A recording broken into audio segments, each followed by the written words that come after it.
So what I'm going to show here is some possible arson ignition points that we have found and recorded with the fire as far as the brush part of the fire goes.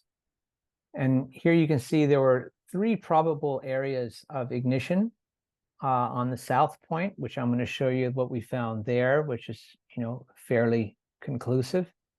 There's another point on Lahaina Luna in the middle, which was started, and then there's another ignition point to the north, which is a little more nebulous and hard to tell.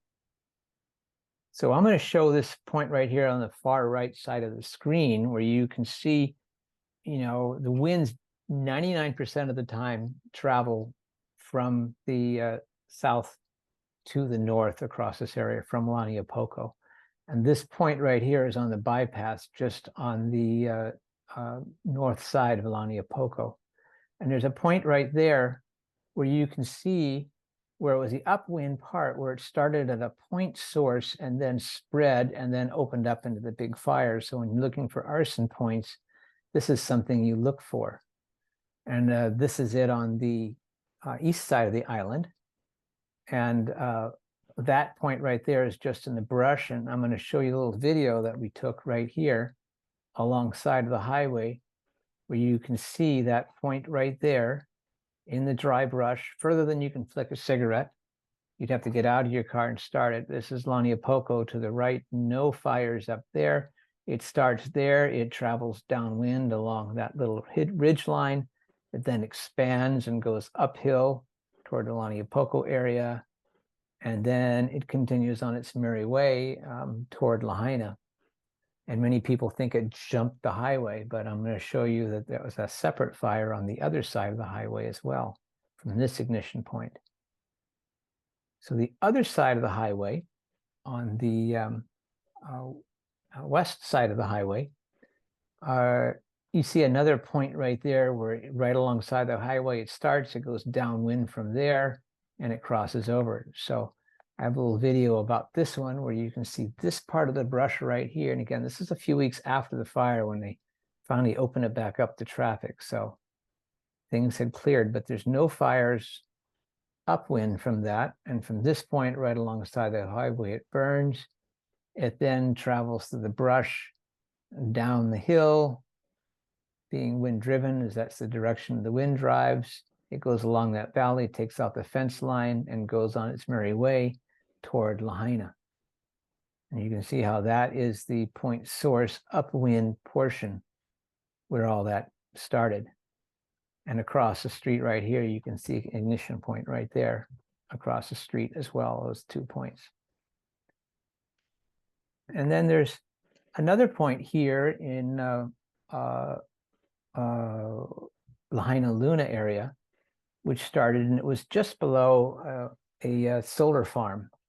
And there's high power transmission lines there. There's probable cause that could have been ignited from something within that power lines or that solar farm. But can't really prove that.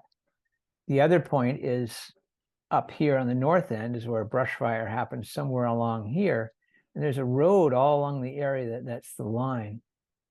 And now Google Earth doesn't do a total job of doing it, but they showed the fire here, but they didn't show this section here. But the fire actually goes along this road, drops down this road here. So there's another ignition point somewhere along that road where there is no power lines along that road. That's another possible source of arson ignition.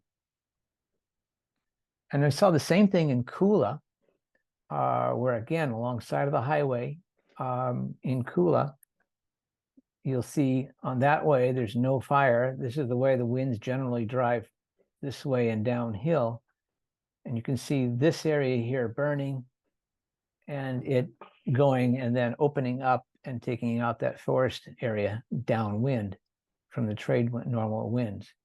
You can see the spot right here alongside the highway where that point right there started it. It went down alongside that way by the fence line. It also went across the fence into this little area of some dead trees and then continued the combustion downwind. So that's 3 very likely arson points where the starting the fire happened. And just a general point to know, this is in the Olinda area, the fire that happened. This is the pine forest.